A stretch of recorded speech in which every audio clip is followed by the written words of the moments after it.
এখানে তোমার ইয়ে দেখাবে, ওইটাতে কখন করবে না। তারপর সন্ধ্যা চক্রবর্তী দেখা হচ্ছে।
এদিকে আসো, এদিকে আসো।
হ্যালো,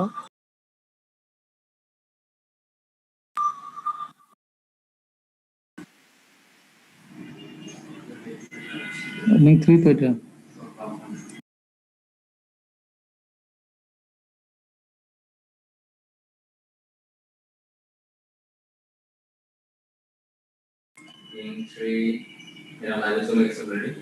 আচ্ছা না, লিঙ্ক 3 চার আসছে।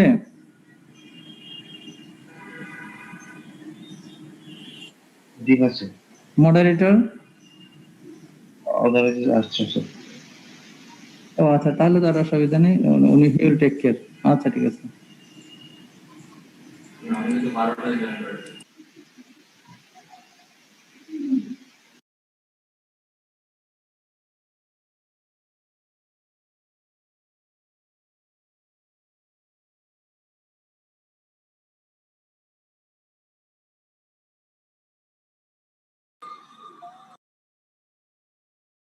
আমরা কি শুরু করব?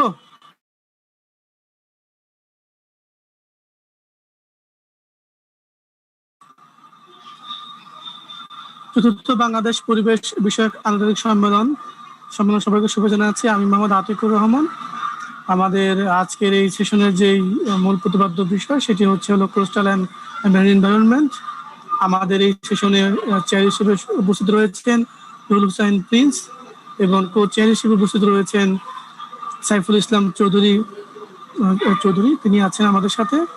তো আমি সম্মানিত চেয়ারকে অনুরোধ করব সেশনটি পরিচালনা করার জন্য এবং ছোট একটি অ্যানাউন্সমেন্ট আমি দিতে যাচ্ছি, সেটা হচ্ছে যারা নাকি এখানে পেপার উপস্থাপন করবেন তারা অনুগ্রহ করে পেপার প্রেজেন্টেশনের পরে আমাকে এমডি আতিকুর রহমান আপনাদের প্রেজেন্টেশন রিকমেন্ডেশন দুটো রিকমেন্ডেশন আমাকে পাঠাবেন। জি, সম্মানিত চেয়ারকে অনুরোধ করছি সেশন পরিচালনা করার জন্য। ধন্যবাদ।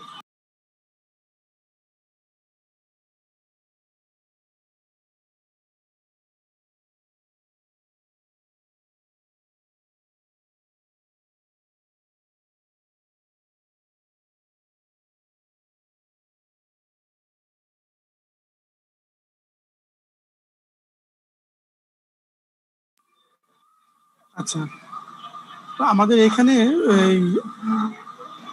যারা প্রেজেন্টার আছেন, আমি ঠিক আমার কাছে লিস্টটা নেই এখন বর্তমানে, তো কারা কারা আছে আমরা যদি একটু আমাদেরকে যদি বলেন যে এখানে প্রেজেন্টার কে কে আছেন আর কি। ওকে,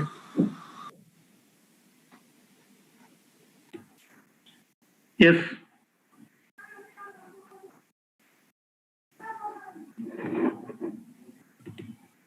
Okay, just give me permission for sharing my screen.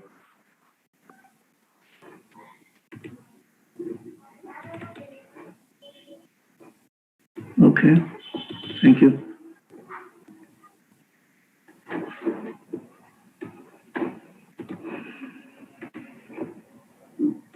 মূল প্রতিপাদ্য বিষয় সেটি হচ্ছে হলো coastal. So now I can start, right? Hello? Hello? Hello? Yes, sure, you can start. Thank you so much, and especially thanks Bappa and BEN for giving me opportunity. I am presenting a paper. The title of this paper is Immeasurable Water Flow in Ashashuni and Koira Upazila. People unfolding history in the coastal area of Bangladesh. The main content of this discussion are introduction, objective methodology, study area, research question, relevance and justification of the study, with literature review, immeasurable water flow and the situation in the studied area, discussion, and lastly conclusion. So first of all, I would like to introduce on my topic the coastal areas, which is very important of this topic. The coastal area of Bangladesh covers almost 47,201 square kilometers, and it is estimated 32% of the whole country's landmass of 19 districts. And just focusing on my paper's theme, Environmental Justice Foundation Charitable Trust of England predicts that, quote, by 2050, with a projected 50 centimeter rise in sea level, Bangladesh may lose approximately 11% of its land, affecting an estimated 15 million people living in its low-lying coastal areas. Every year, people of the coastal areas affected by tremendous cyclone and storm surges. This destroys the people's livelihood pattern. And before 2 years or 5 years ago, this prediction was very much unvisible, or it was called a myth for the people's view. But now it is going to visible because of a great problem has come in 2020. We have seen that in 2020, the coronavirus pandemic all stopped the economics sector, stopped the social sector, even the maintaining relationship sectors by this pandemic. And within this time, in 2020, a new sufferings has also seen in the coastal areas. That is immeasurable water flow.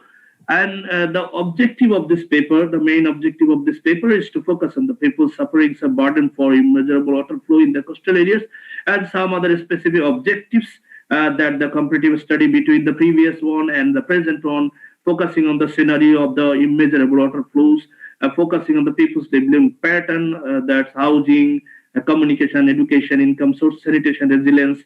And I have also focused some reliefs of both government NGOs and special measurement. And lastly, finding and showing up the future strategy for the improvement of the situation. The methodology is for conducting the research, primary data from the semi-structured interview with open-ended question and focus group discussion, key informal interview, and the secondary data collected from many books, journal, newspaper, internet browsing, including many sites, YouTube, etc. My studied area are two upajelas. So first, Ashashun upajela, two unions, 7 number Sriula Union and the Pratapnagar Union, and another upajela, Koy upajela, and the union is 6 number Uttar Betkashi Union. The respondent or approximately 100% of these three areas, and the research has been conducted from May to November 2020, estimated 7 months. So the most important is research question. The main question of this study is to what is the real condition of the people in this coastal area, special sufferings from for the immeasurable water flow, and specific questions can when this situation begins, what kinds of problems are usually faced by the people in this area, what kinds of conditions are seeing in many sectors, especially maintaining housing, communication, education, income sources, etc. The government and other initiatives, and what should be the future strategies can be taken to ultimate solve of this problem. Now it is very important to the relevance and justification of the study of this study with literature review. We have focused the 5 study. I'm reading out something else. Sea level rise in Bangladesh, a preliminary analysis, which is authored by Salimul Haq, Syed Iqbal Ali, and Atiq Rahman. The main theme is that Bangladesh has 150 million people. That was focused in 1989 data in a low-lying delicate area associated with the 3 major rivers, the Ganga, Brahmaputra, and the Meghna River. They just focus on that with the climate change and with the sea level rising, it may be vulnerable for the people's life and people's strategy in future. And second focus by Sushmita Dasgupta and Mr. Iqbal Hussain, Mainul Haq, and David Wheeler, the climate change and soil salinity, the case of coastal Bangladesh. It actually focused on the salinity issue in climate changing, and it focused that how much the soil salinity burden for the peoples, and in the dry, he focused on the dry season and in wet season. And he just think that the indicated declines of 15.6% in upajelas with soil salinity exceed 4 decicentimeter per meter, and it is very much harmful for the people's life in future. Thirdly, the collective management of water resources in coastal area, formal and substantive approaches, authored by Shamina Froz, Rob Cram, and Clemens Gronbell. They focused on what the water management we have focused in the coastal Bangladesh, and it has seen that in future it may hamper if this continue of the lacking management of the water resources. And another articles hazard warning in response to eviction orders, the case of Bangladesh cyclone Sidor, that focus in Bimal Kepal and Sohini Datto. They usually focused on the cyclone Sidor's issue and that the hazard warning and responses to the people's life in the coastal area. And lastly, the adoption path is to cope with salinization in the southwest coastal region of Bangladesh. This was authored by Paris, Romana Hussein, Falco, Longing, and Rick Lemons. They focus that in the salinization, which kinds of process should be adopted for the future progresses. And I'm just focusing on the immeasurable water flow in the situation in the study area. I'm just focusing on 9 issues: housing system, income sources, transportation, communication, safe water, food management, health, education, disaster management, sanitation, resilience. So first of all, I would like to focus on the housing system. And you have seen the photographs of housing system of my studied area. Most of the people of this studied area are very poor. They build their houses with muddy roof and the tin shed. And in estimated in a focus that every year their house destroyed in many cyclone surges and in dry season they repeat this because when the water has gone they repeated it estimated. But in 2020 we have seen that the 7 month the water is now in existing and the housing system is as after the condition of Cedar, after the condition of Amphan in 2020. Now, according to the Union Parishad chairman of Pratap Nagar, quote, in Pratap Nagar in Union, almost 6,000 people have no home now. They are taking shelter in street, highland. Many families are in shelter house. Some are making high house or locally tong. In every year in dry season, usually water goes, but this year almost 7 months have gone, May to November 2020, but the water level is not decreasing. The water level management totally depend on the timing of tide. Now this is no difference between the river water and the land. And according to another respondent, quote, the scenario are same in Uttar Betkashi Union of Koira, where almost 70% area are now indulged in underwater. Another 30% areas are also drawn in water in rainy season. In dry season, water has gone down, but it is totally safe. It may come back its pure characteristic in any time, unquote. So it is very clear that the housing system is vulnerable in this area. Second, the income sources. The main income sources of my study areas are shrimp cultivation, paddy, and hunting fishes. In 2020, these resources has drastically damaged the people's drastically reduced because of in rainy season. We have seen that it has totally destroyed the cultivated land. It has totally destroyed the farming land, and etc. According to the local member of the Chapla of Pratapnagar Union Parishad, he focused that quote, total 4,000 bighas farming land are now underwater. These lands were used in this world for cultivating shrimp and paddy, but this is not possible in this year because of water level. Almost 4,000 people are directly suffering in this world. Economic in this year, people lost their economic sources. Many families left their house and went to city for working in bricks and bricks factories, garments, day labor went to sea for catching fishes and so many hard jobs. Those people who are now living in this area, they are depending on their savings and relief from the government and NGOs. The relief quantity is very low and not enough for the pure serving. In the study, there is no exception in another unions, Uttar Betkashi Union of Koire and Srila Union of Ashashuni Upajal. Now, going to the transportation and communication, this has drastically changed the transportation and communication system in my study area during May to November 2020. Most of the roads are destroyed and the bridges are totally destroyed. And the main transportation of this area are now boat. If anyone go to on places to another safely, they must use boat. And some areas has made bamboo bridges for temporary communication, and it was initiated by the local people. But this area totally desperate the city areas. According to a local respondent of Uttar Betkashi Union, we use boat for moving towards here and there when it is tide in river. But in the time of downing water, we use almost 2 kilometers pathways by walking. In many deep areas, people have made bamboo bridges for crossing the land. It has created a special burden for women and children, and especially for women who are pregnant and who want to go to one place to another, and children who are usually uses this road for going to their education institute. As the kind of pandemic, now the education institution is not open, but when the education institution will open, then what may happen, that is another question for this study.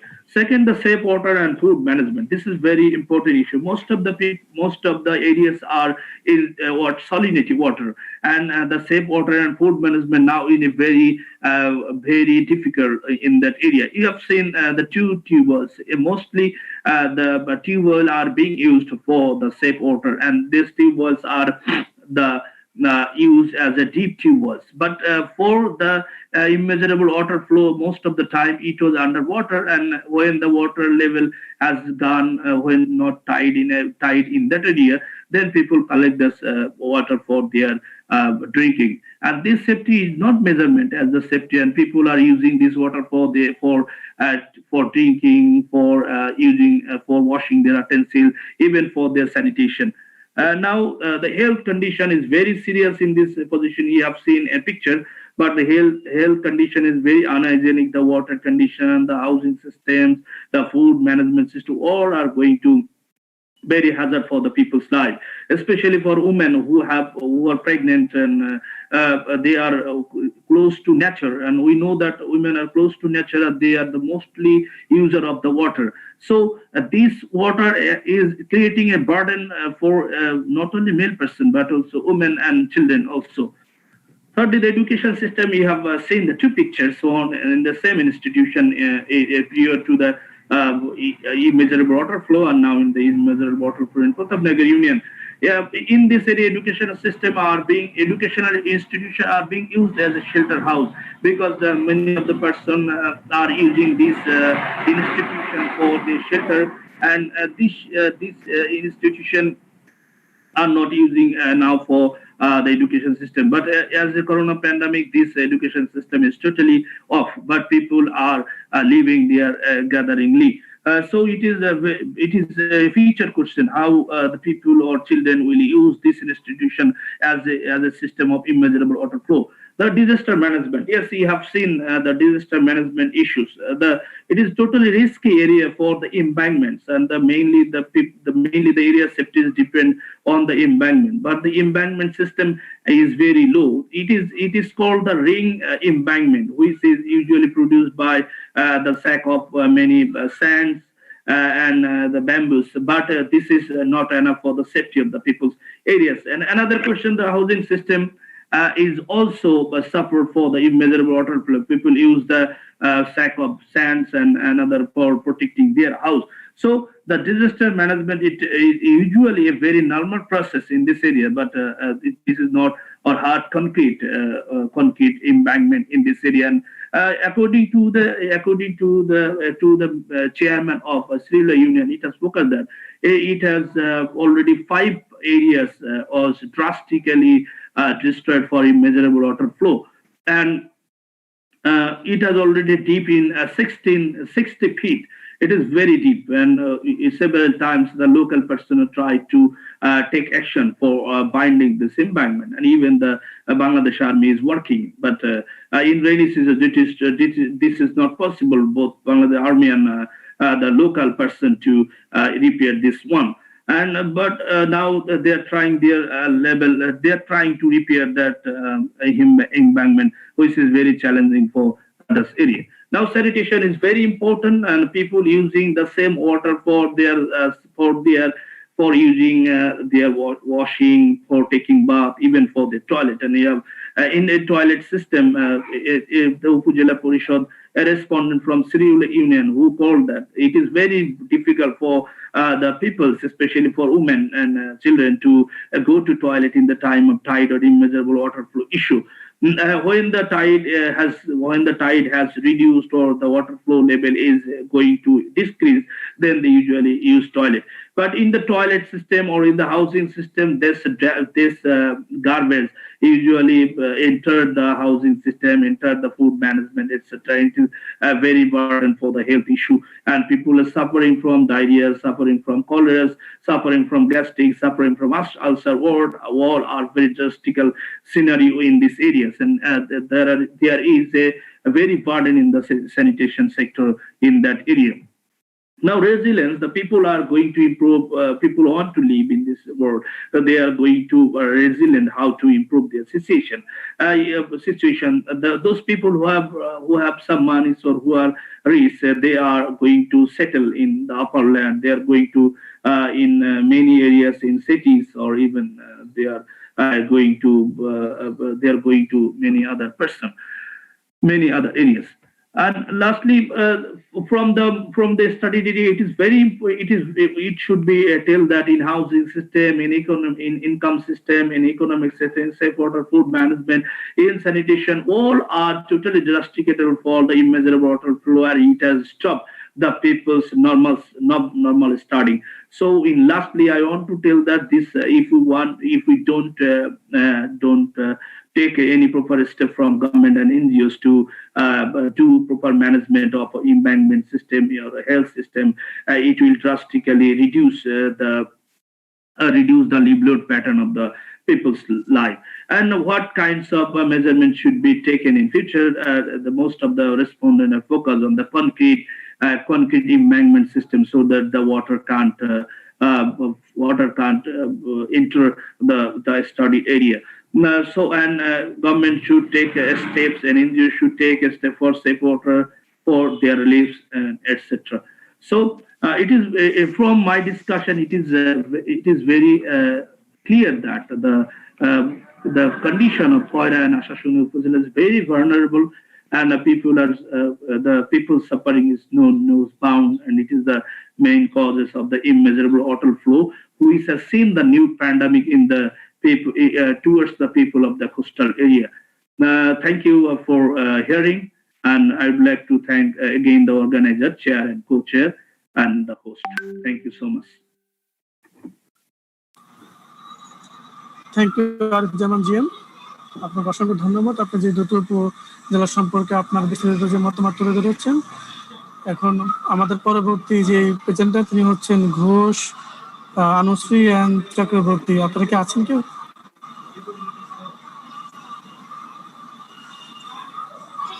Yes, sir, I am here. I am Anushree Ghosh.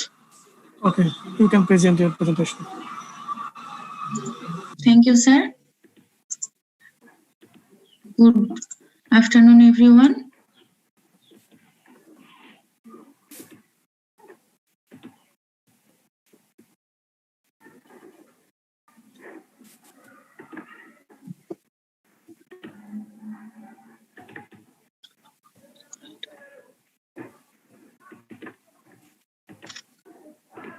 Can you see my slides?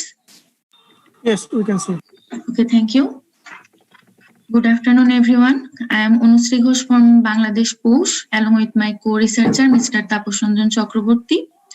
My research title is Sustainable Use of Marine Resources Towards Achieving the Delta Plan and SDGs. We know we have a long sea area in Bangladesh of about 207,000 square kilometers. That is 1.4 times greater than the total land area, and we have a long coastal belt area and a number of diversified species of birds, mammals, reptiles, amphibians, and various crustaceans and mollusks have been identified from the sea area so far. And the goal SDG 14 is to conserve and sustainably use the ocean, seas, and marine resources for sustainable development. My study area was Bordel village under the Shamlapur Union of Teknaf Upazila. There was average household size 7.02, and the literacy rate was about 40%, and seagoing fisher family was about 34.10%. For my research, I have conducted community consultation with 31 fishers and key informant interview with 10 people. Among them 4 was fishermen and 6 was development workers. And we have conducted policy analysis of SDGs, Bangladesh government SDG tracker and Bangladesh Delta Plan. Here we can see that the global SDG goal 14 is to conserve and sustainably use of the ocean, sea, and marine resources for sustainable development. We can see here that there are some specific goals and targets to be fulfilled by 2020, 2025, and 2030 also. By 2020, the targets was regulate the harvesting and end overfishing, science-based management plans, available scientific informations, 10% of coastal and marine areas to be protected areas. But some of the targets may be interrupted by the COVID-19. Apart from the global SDG goals, some countries have some national priority index like ours. Bangladesh has a national priority index that's NPI 33 to expand the coverage of protected areas in relation to marine areas by 5%. But it's the climate change which has created some new challenges to the marine ecosystems. In Bangladesh, coastal fisheries-based livelihoods ranges between 1,40,000 and 1,60,000. And a successfully completed fishing trip generally requires about 14 days, but for the signal level 3 or above, forces them to abandon their fishing trip. Throughout the year in 2016, at least 32% of fishermen abandoned their fishing trip for 4 times, and 22.9% have to abandon their fishing trip for 3 times. And a fisherman named Mr. Abdul Jalil have told us that in the last 9 months, he had only about 30 days of fishing.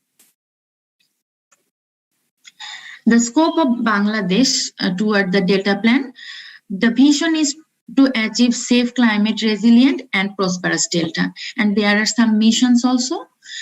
The Bangladesh Delta Plan have identified 6 hotspot area, and among them the hotspot number 1 is the coastal zone, and the hotspot number 5 is the river systems and estuaries. And these 2 hotspot area that resulted the development of the Bay of Bengal. And the main strategy toward this area is to combating the storm surge and salinity intrusion through effective management and providing the adequate room for the rivers and infrastructure to reduce the flood risk. Now, Bangladesh have I have told that we have the national priority indicator to expand the protected areas by 5%, but now we have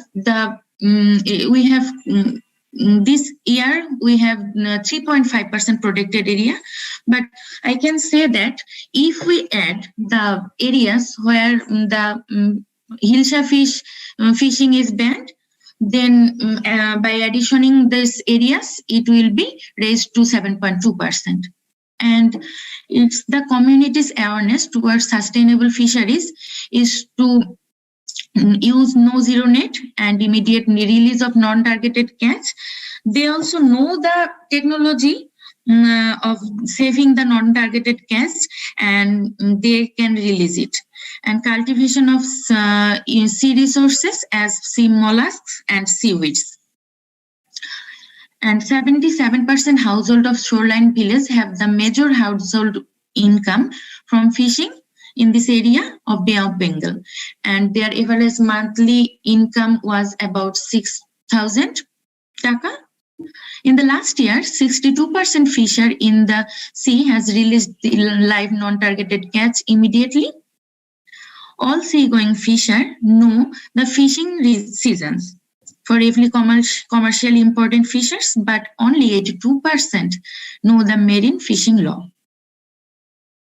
And it's the community's recommendation to us to stop the trawling net, as the trawling net having the very small mesh, and to stop the current net, as the current net is not visible underwater and it may affect the zooplankton also, and to respect the fishing law. And now, how the community is acting on the local development. It's the community's livelihood and their ecosystem well-being that is related to the marine resources, so they are willing to conserve the marine resources. And the changes in ecosystem and their economy forms a cumulative process, and that should be sustainable. So it's the people's voice, which is very much important to cope with the new challenges and bring the sustainability. And it's the citizens' voice which is very much important towards the SDG, as the citizen are the watchdog of all type of execution, and the position of citizen in facilitation of the policy execution process needs to be proactive. The process of response delay by community and administrative bureaucracy will result harm to the ecosystem, and the ecological progression is a continuous process of nature and could not be stopped or paused. And it should be explored the scope of blue economy also to conserve the marine resources and to move towards the SDG goals. And I have found that no women from the fishers village and fishers family have attended in any planning meeting outside the village, whereas 9% of the fishermen participated in different district level meeting. But it's very much important to include the women's role towards the development goals and any type of project execution. And it's told by the UN Women that the women's limited representation in marine science must be corrected towards stepping the proactiveness for fair and durable solutions. So it's my appeal to raise the people's voice and to raise the women's role to conserve the marine resources. Thank you all.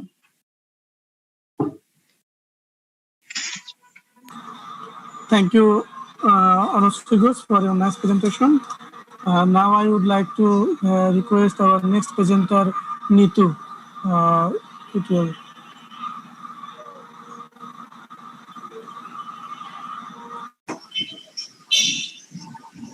Assalamu alaikum, sir, and good afternoon, everyone. I would like to present from our group. So here I am starting to share my screen.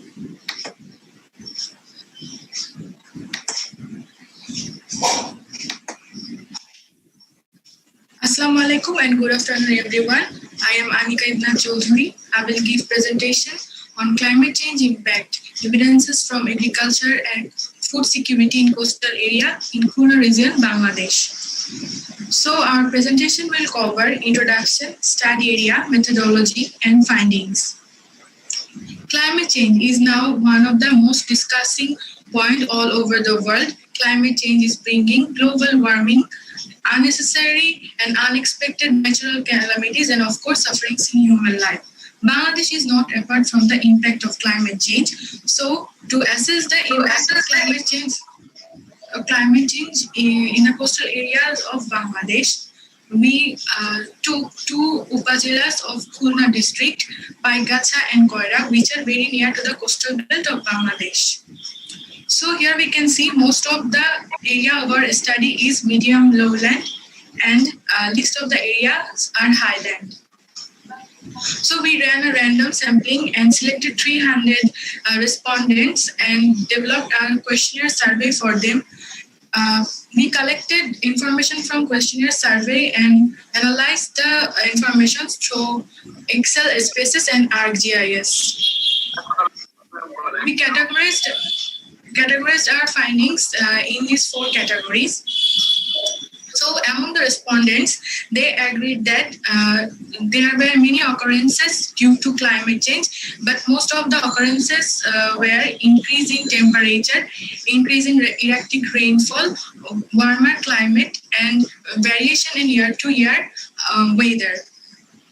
Again, farmers said that they had to adapt activities against the impact of climate change, and they said that they adapted saline-tolerant crop production, use of pesticides, use of fertilizer, and changed their irrigation technology to save their crops from the negative impact of climate change.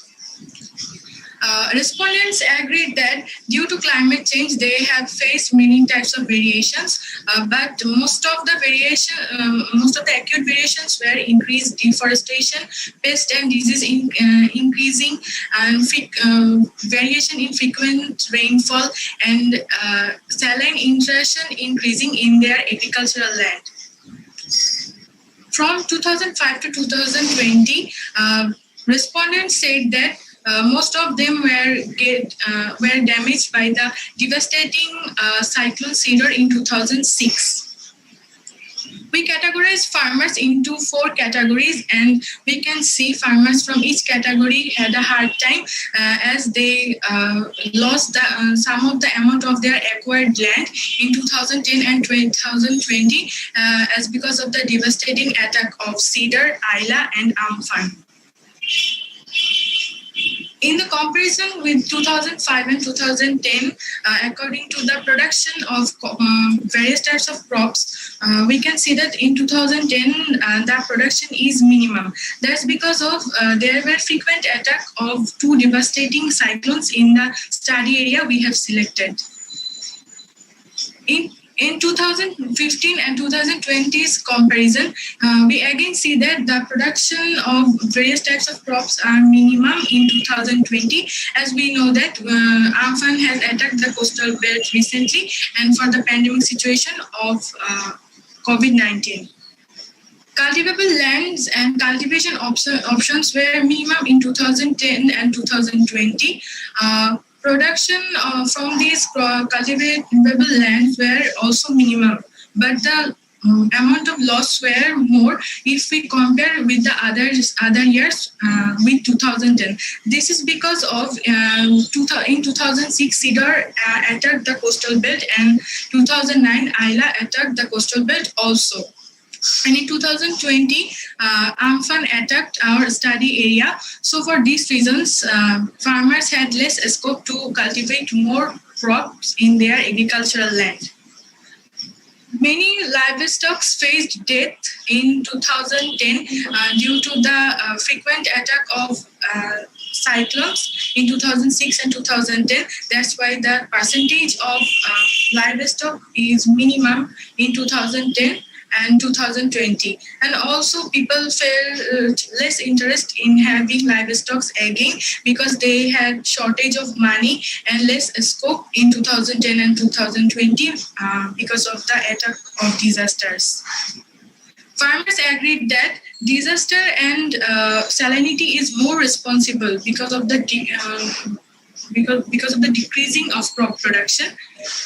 And if here we assessed on the insufficiency on having meals in 3 times and insufficiency in availability of fruits in 2010 and 2020 because people had worse economic condition because of frequent attack of cyclones in 2010 and also in 2020, and many fruit trees and other trees were damaged due to the disaster in our study area. That's why they were running in shortage of collection of fruits and vegetables.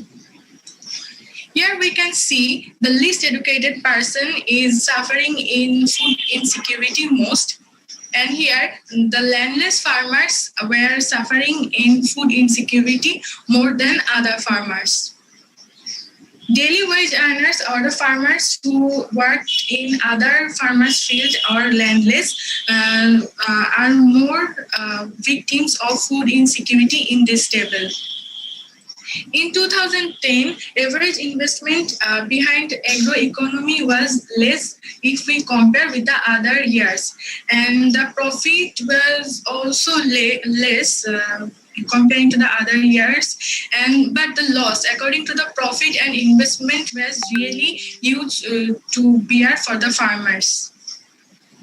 Most of the victims were really got damaged by the cyclones are living in Koira Upazila. That's why we tried to draw an interpolation image through ArcGIS to see the scenario of people who lived below the poverty line in 2010, as Koira was more damaged than Gacha after the attack of Ayla in 2009. Through the pre-test, we tried to see that if there were impact of Cedar and Ayla in the economic condition of the people of our study area. And yes, we found that there were differences between two means, where income before Cedar and Ayla and income after Cedar and Ayla were the factors. So definitely, Cedar and Ayla had impact on people's economic condition of our study area. This forecasting shows that among our respondents up to 2050, how many people have to buy rice from local market rather than cultivating the amount of rice in their agricultural land. And in this chart, we again tried to show the number of landless farmers among our respondents with a scheme from 2005 to 2050. Thank you, everyone.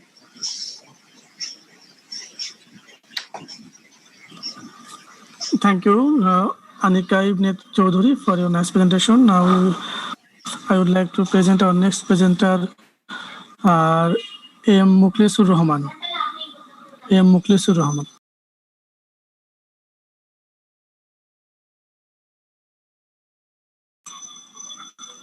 Mukhlisur Rahman, আপনি কি আছেন এখানে?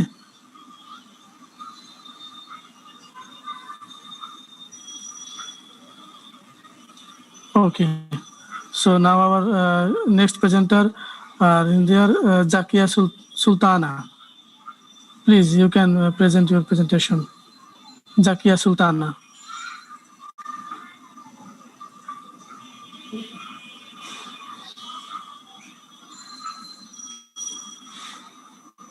Okay, so next presenter is Saima Ahmed.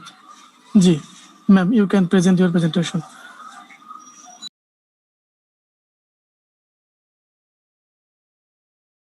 Please unmute your microphone. Good afternoon. Now I'm going to share my presentation. Yeah, you can share.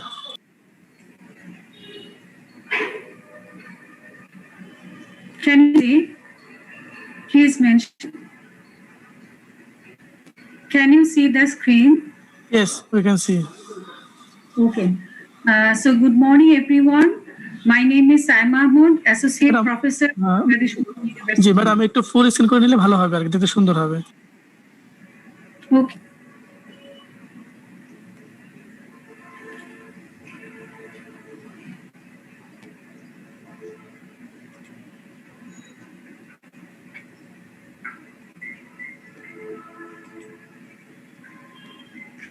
Is it okay now? No.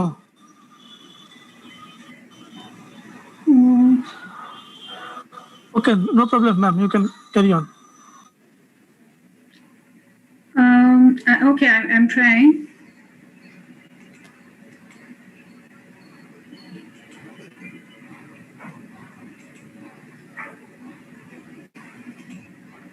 Is it okay now?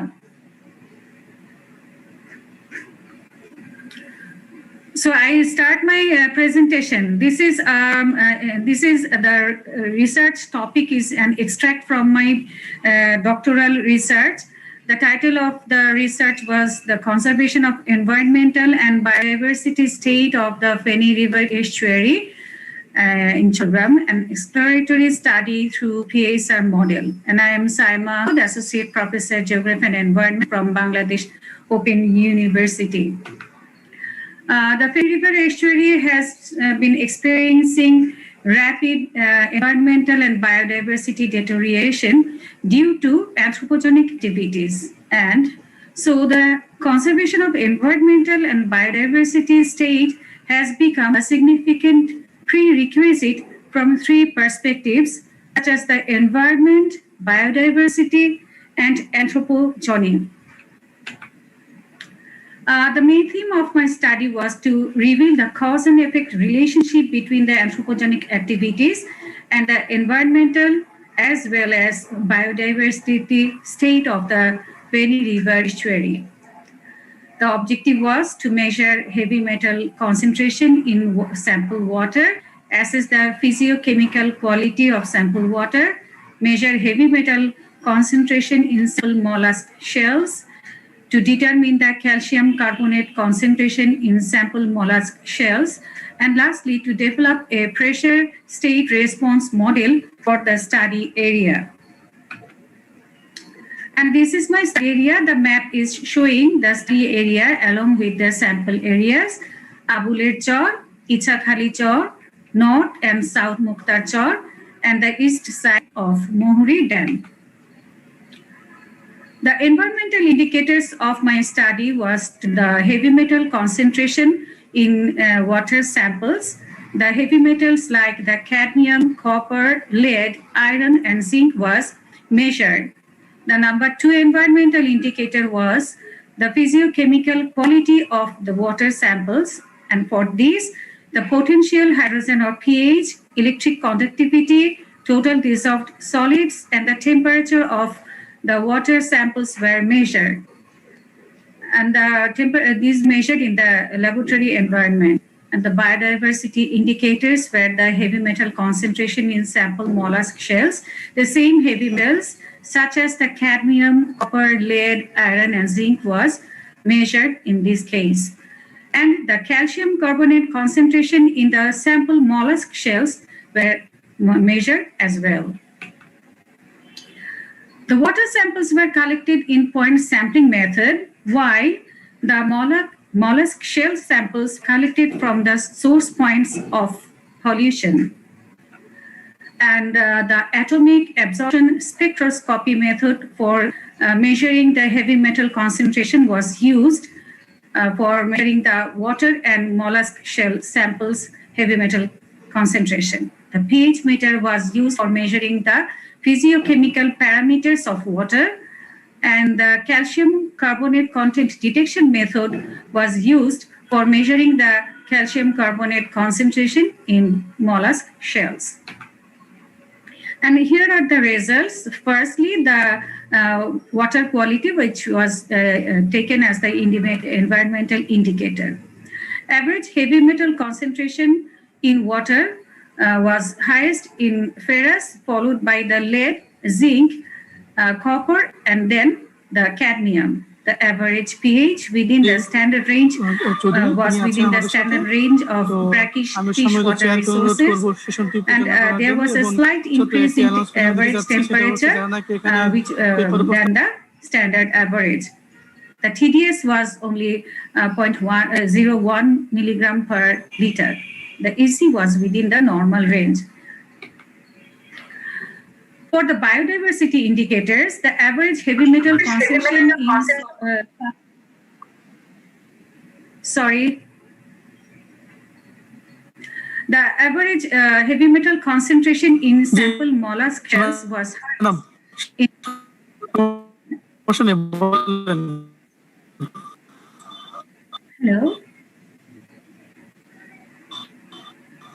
Do I have stop?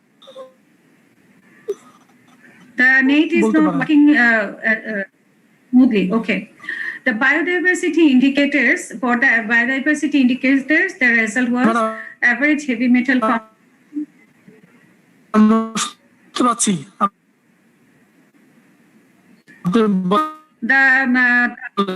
the internet interrupting so much, and I cannot hear what you are saying. I just want, I'm just listening to some broken words. Can I continue, please?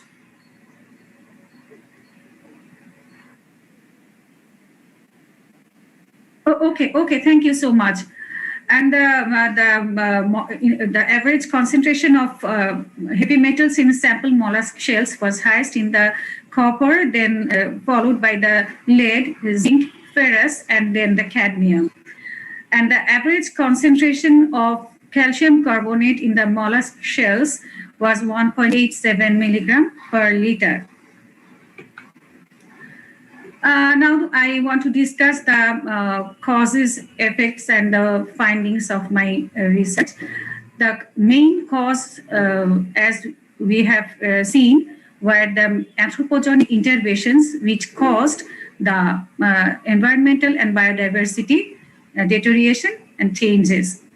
Firstly, the anthropogenic interventions were the obstruction in normal water flow due to construction of the Muhuri Closure Dam, changes in agricultural land use, and discharge of toxic effluent from industries, fish and fruit farms, water vehicles, and dried fish processing areas. And the effects were higher heavy metal concentration in water and mollusk shells, and declining concentration of calcium carbonate in mollusk shells. So we found that there is a causal effect relationship between the anthropogenic activities and the environmental as well as biodiversity condition of the study area.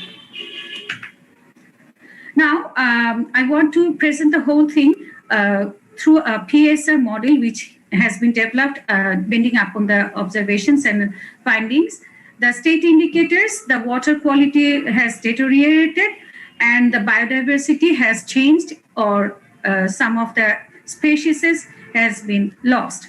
So the pressure indicators were the toxic industrial effluents, municipal garbage disposal, illegal encroachment, Muhuri closure, the construction of the Muhuri Closure Dam, and rapid deforestation. Firstly, I am going to discuss the water quality deterioration caused by the pressure indicators. Firstly, for the toxic industrial effluents, high concentration of heavy metals, and then fluctuation in physiochemical parameters, ocean acidification due to decreased pH, and fluctuation in heavy metal concentration due to ocean acidification.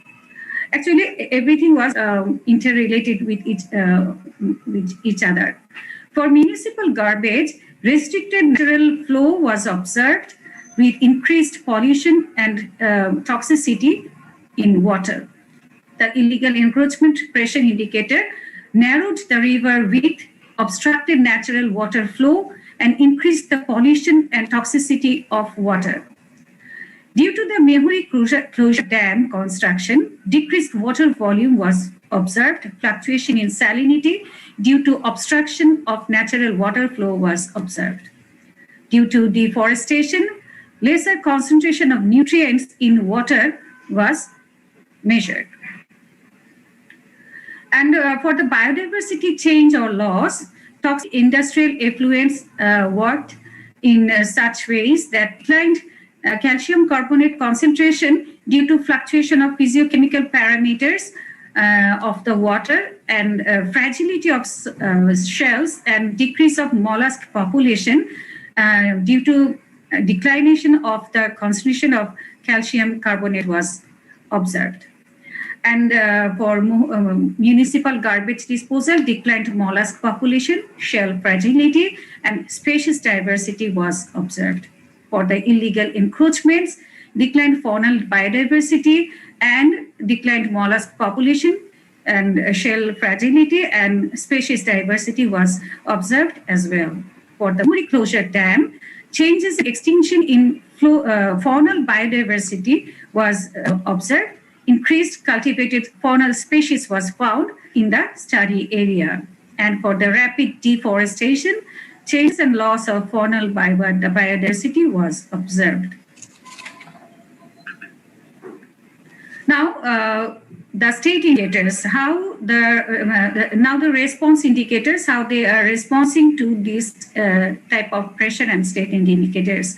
Many the national institutions are working in these areas. Firstly, the most prominent one was the ICZMP, or the Integrated Coastal Zone Management Plan for Bangladesh, which was developed in 1999. And later in 2000, the WRPO, the Water Resource WRPO of Ministry of Water Resources, they developed 6 key outputs, of which the 2 main one was the Coastal Zone Management Policy in 2005 and the Coastal Development Strategy in 2006. These are working for the entire coastal area of Bangladesh for the sustainable development of the coastal zones. Along with those, the Bangladesh Water Development Board, Bangladesh Fisheries Research Institute, and the Cyclone Preparedness Program has been working for the development of the coastal zone in a sustainable way and integrated way. Now, before going to the conclusion, I want to recommend the some points: application and monitoring of industrial waste treatment plants, and restriction of use of lead-based paintings in the water vehicles and other vehicles as well, which are used in the soil, and the soil contamination is washed away by the river water. And then management of municipal waste disposal into water has to be controlled. It's a very huge problem in that area. And re-excavation of river bed is needed. Creation of awareness among local people and national stakeholders has to be ensured. And then the strong linkages between national and local stakeholders has to be ensured. And then generation of knowledge pool regarding coastal and marine ecosystems of Bangladesh coast has to be initiated. This is very much needed. In conclusion, we can say that the anthropogenic activities exert profound impact upon the environmental and biodiversity state of the Feni River estuary. And the study during the field works, we found that weak linkages and less awareness among local and national stakeholders regarding conservation of the coastal and marine ecosystem in that area, and lack of brilliant knowledge pool regarding the coastal and marine ecosystem was also revealed. And conservation of environmental and biodiversity state of the Adi area has become a vital issue to be dealt at national level. And this is the end of my presentation. Thank you so much for being there and sharing, allowing me to share my research findings. Thank you so much. Thank you so much, Ahmed ma'am, for your nice presentation. So আমাদের এখানে দুজন ছিলেন এর আগে, মুখলেসুর রহমান এবং জাকিয়া সুলতানা। আপনারা কি এখানে আসেন, সংযুক্ত হয়েছেন? এমডি মুখলেসুর রহমান, জাকিয়া সুলতানা।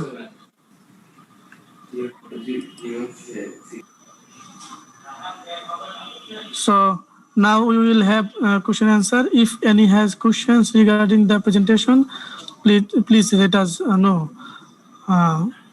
যেহেতু আমরা এখানে অধিকাংশ বাংলাদেশি আছি, তো আপনারা চাইলে এখন ডিসকাশন করতে পারেন। কারো কোনো প্রেজেন্টেশনের উপরে যদি কোনো প্রশ্ন থাকে তাহলে করতে পারেন, এবং কিংবা যদি আলোচনা করতে চান আমাদের এই আজকের টপিকের উপরে, তাহলে শুরু করতে পারেন। ওপেন, এখন ফোটো ওপেন করে দেওয়া হয়েছে। জি, কারো কোনো প্রশ্ন?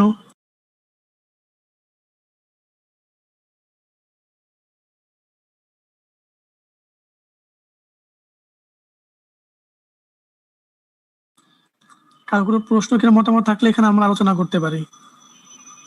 এবং সাইমা আহমেদ ম্যাম, আপনাকে অনুরোধ করছি আপনার পক্ষ থেকে আপনার প্রেজেন্টেশনের উপরে দুটো রিকমেন্ডেশন আমাকে যদি সেন্ড করেন, আমরা ডিক্লারেশনে আপনাদের এই রিকমেন্ডেশনগুলো সংযুক্ত করব।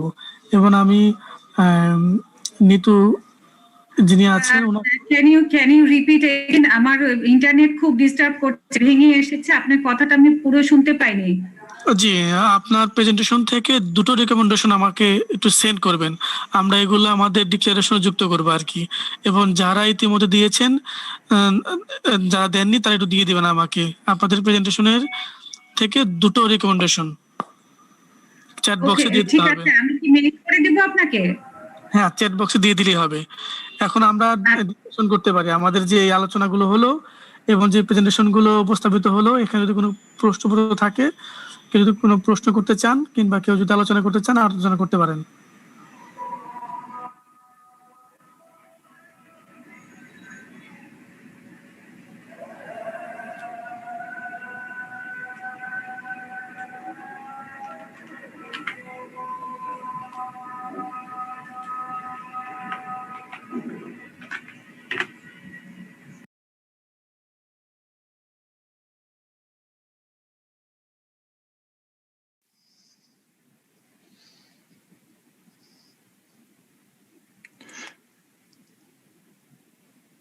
জি, যদি কারো হ্যালো, co-host কি আছেন?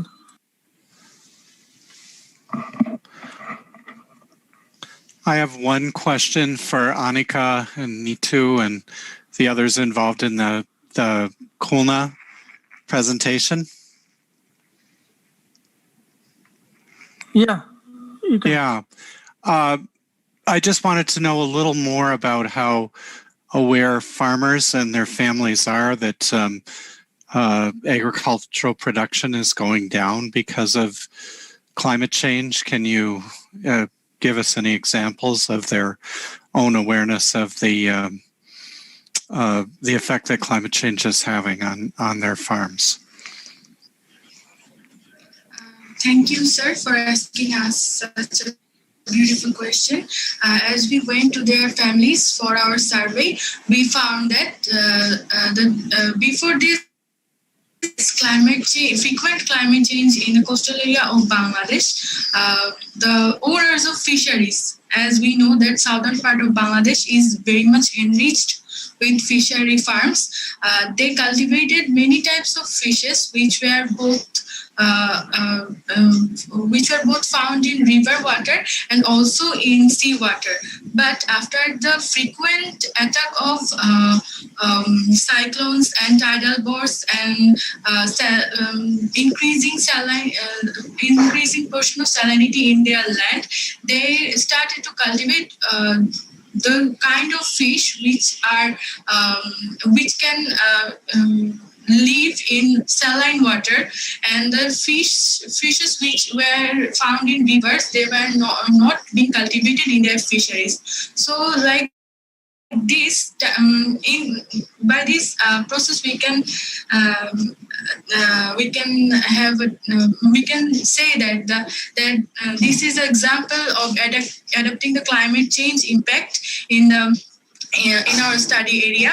And again, about the fruit trees, we saw that maximum trees were coastal area related species like coconut trees. We did not found there jackfruit trees or other trees which trees are available in the other part of Bangladesh like Dhaka or Rajshahi. So because the salinity in the land is not very supportive for cultivating that kind of fruit trees. So this can be another example of adapting the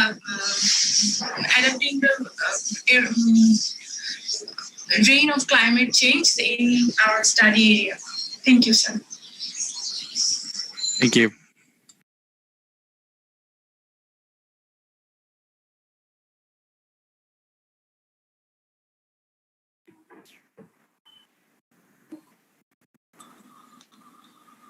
জি, আর কারো কোনো প্রশ্ন কিংবা এরকম আলোচনা করে চলে আলোচনা করতে পারেন।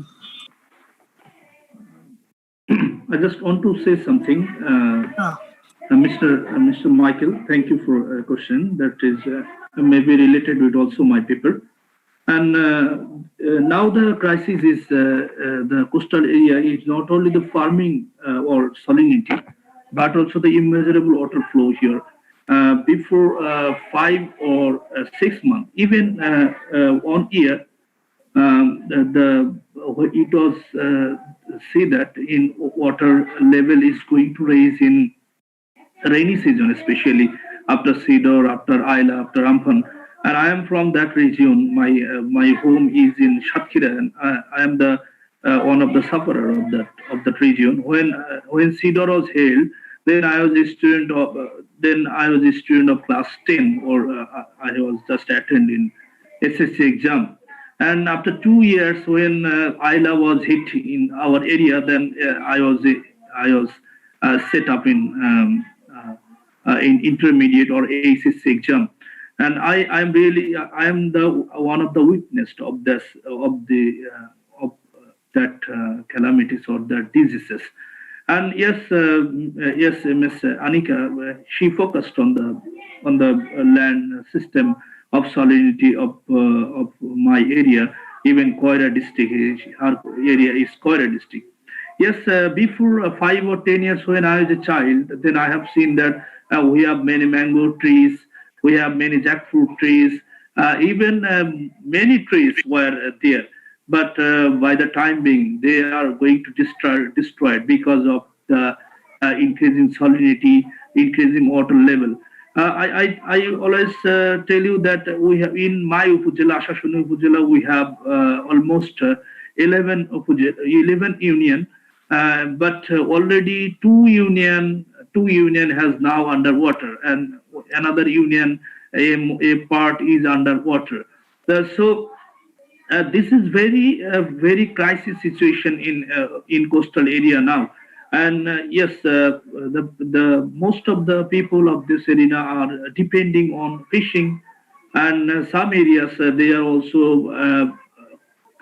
also cultivating the cultivating paddy. And especially I would like to thank the scientists of Bangladesh for growing the salinity sweeted many rice, salinity sweeted many paddy. That is going to farm by our people. And most of the people of our arena are depending on the farming, fishing farming, and many kinds of fishes are now carrying in our region. So now the challenging is going to overflow water for increasing sea level. And yes, Anika's presentation is excellent, and she focused on the livelihood issue of the Paigasa Upazila or Koira Upazila. And I'm also a citizen. My Paigasa is very near to my region, and Koira is very near to my region. And I have seen that when I went 5 years to 2 years, that region is not now introductory to me because of the climate change or rising sea level. Because I walked in many streets, that streets are now in exist because of immeasurable water flow. I have seen many grounds which was green, but now they are underwater. I have seen many trees, but they are totally evacuated because of rising sea level. And this this rising sea level is not only impact on the people's concern, but also impact on the animals issue. If we have to see the growth rate of animals, such like cows, goats, even many other animals who are farming by the farmers that are not existing because of the water, improper water or unsafe water, salinity water. When you will manage to feed the animal, then you need grass, you need safe water. But that is not available in this area, and it is a great impact on the changes of our environment. And besides, I have already talked with many representative of Union Parishad or many representative board, member of that area. They are really helpless because they are really now helpless because this is a natural calamity. And what kinds of natural calamity we have seen before, that is storm, that cyclone. But now there is no difference between the land area and river area now. So it was predicted when I was a student of class 10, then I always heard that in 2050, it will drastically go underwater for 30% or 50% areas. And basically, I laughed. Not only I, but also most of the people laughed that what may happen in the future. But this is reality. This is totally visible. Just after 10 years, you will see that now attacked in our area 3 or 4 unions. But we are really very tense that when our union can also hit by that land. If you want to visit our area, then you will see in rainy water, there is no differences of many ownership lands. In farming land, Ms. Anika mentioned that the cultivating land, even the shrimp land is the main sources of the people's earning sources. But in rainy season, you will see that this is like a sea beach. This is like a bed of river. No people have been able to identify their own land. When I will not identify my own land, So I will not try to cultivate any shrimp in that area. So this is very challenging in rainy season. It was before 2020, I presented a paper on immeasurable water flow. Why? Because before 2020, I have, that is my region, and now I am working in Dhaka University as a researcher of Center for Genocide Studies. I visited every year, every times in my motherland.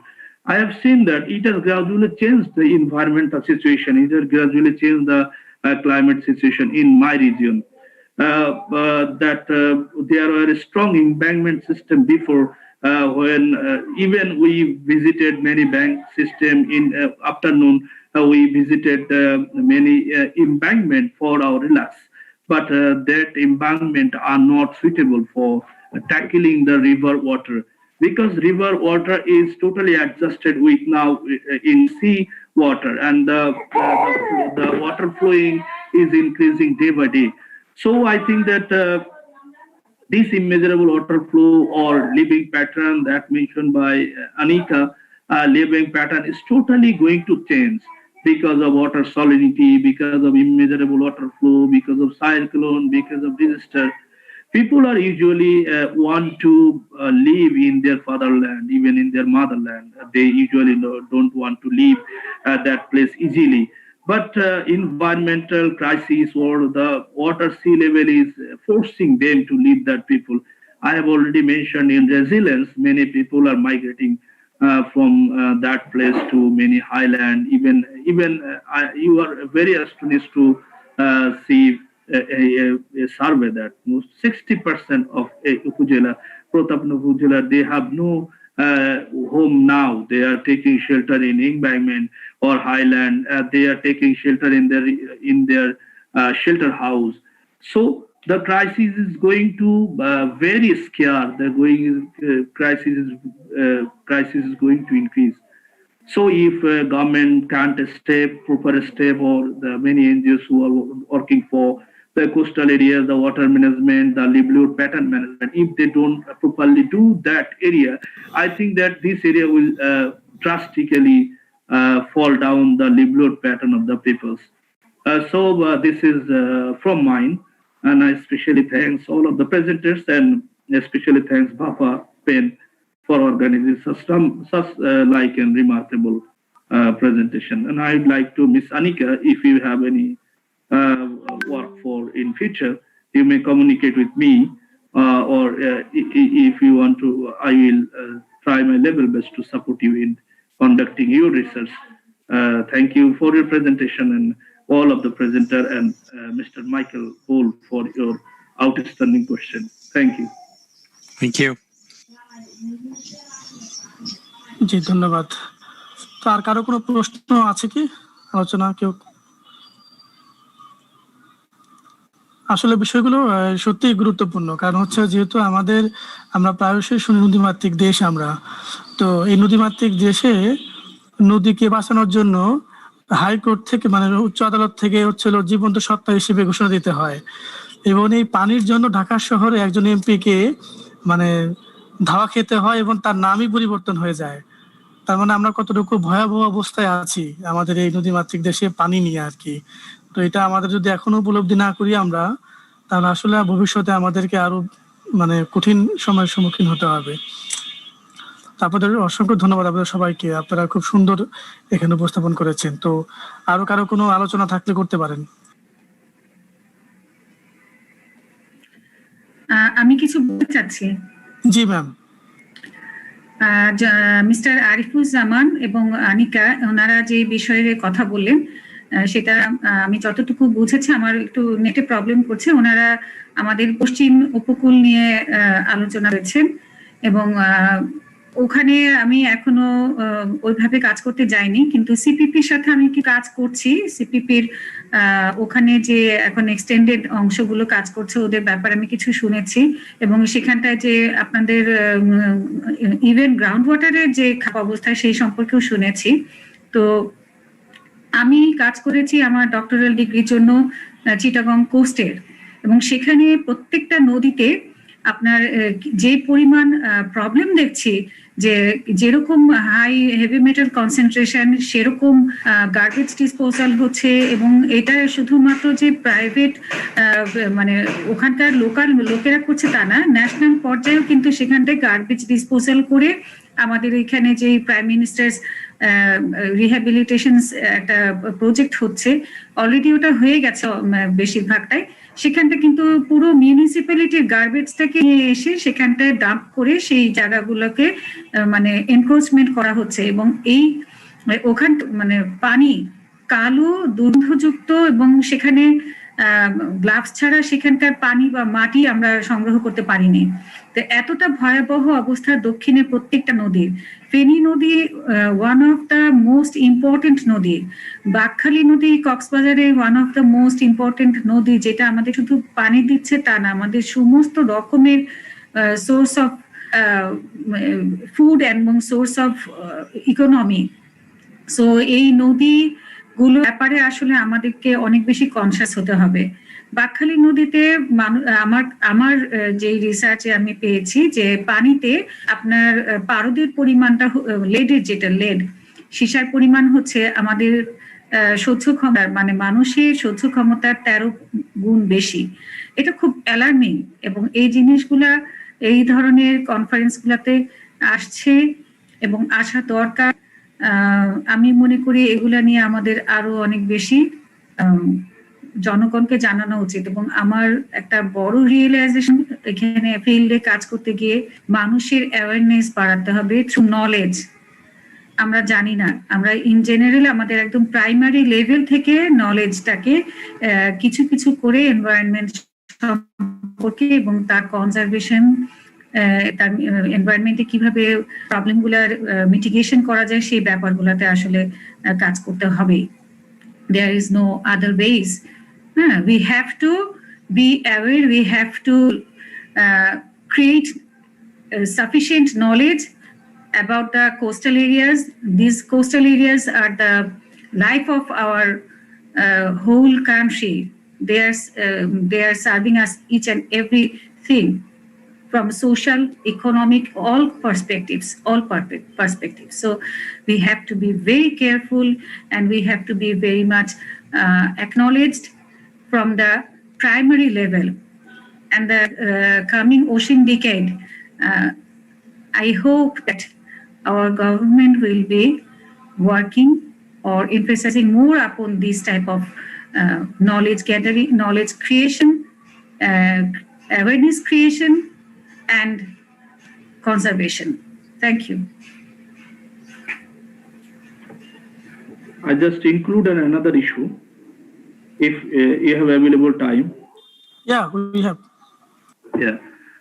Just thank you, madam, for you have focused on the river issue, right? I have grown besides the historic river of Michael Madhusudhan Datta Kapotakkhonod, and I was swimming there. But you were very astonished. In my area, this river has no existence there, and the wall of the lands are grabbed by the grabbers. And if we have to see the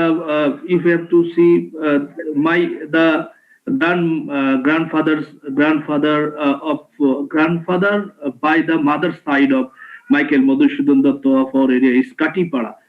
And this area also besides in Kapotakkhonod, but the Kapotakkhonod is not now existing in that area. Is in that area. You may see the Kapotakkhonod, but that is just a canal, as Gulshan Canal, even a canal of many areas of Borishal. So I have heard. Yes, madam. So this is very threatening. You have told that consciousness is very important, but yes, consciousness is very important. But I think that political consciousness is very important. Those people who are trapped that area, they are most powerful. They are most political. Usually, the normal people have no braveness to grab that areas. So, if we want to leave our livelihood pattern, we have seen that immeasurable water flow in coastal areas. Even not in coastal area, you will see the Chittagong areas always report on the immeasurable water flow in rainy season, even most of the time. Why? Because these canals, these rivers were totally graved by some people. So if we don't protect the river, if we don't protect of the water resources, I think in future it will not harmful for the coastal areas. But also I think only not 30% of the area will gone down underwater. I think it may 60 or 70% only Dhaka city can exist or maybe not exist. Thank you. Thank you. Thank you so much. And for Penny River, about Penny River and about Bakhali River, I have worked on 3 rivers, estuaries in that area: Penny River, Bakhali River, and Jalkodo River. So all these rivers are going to die within 10 to 15 years. And we cannot find any river there. We can find the closure dams, the bridge.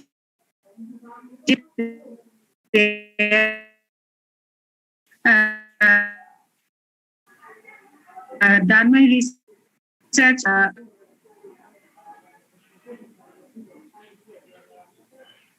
Had 36, and now I think 7 or 8 has remaining, and those are not khals anymore. They have become drains, and that is why Dhaka city has been suffering so much for water logging problems. Okay, thank you so much. If you have to see the condition of Bosila, or if you have to see the condition of Mirpur, then you will see the graving scenario.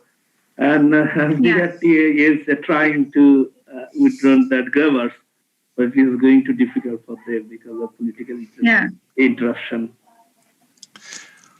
Well, and it's not just the Kobatak, but I do my research in Moni Rampur, just north of Shagardari, and there the Harihar River is affected, which feeds into the Kobatak, and so it's a chain reaction, as well as it getting drier from rivers coming down through those areas, both because of the Faraka barrage of climate change and also the melting of the Himalayan glaciers. So you're getting it from all sides. Yeah.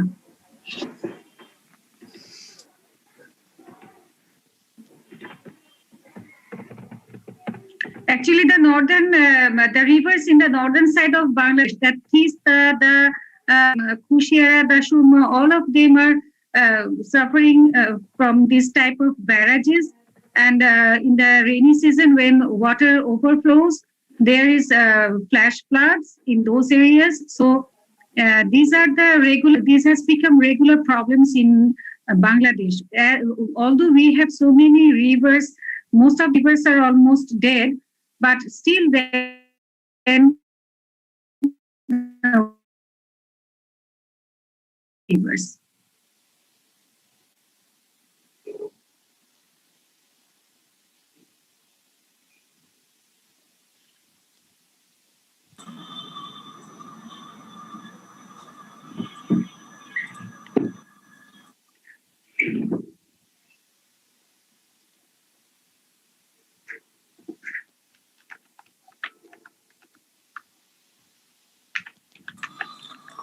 Yeah.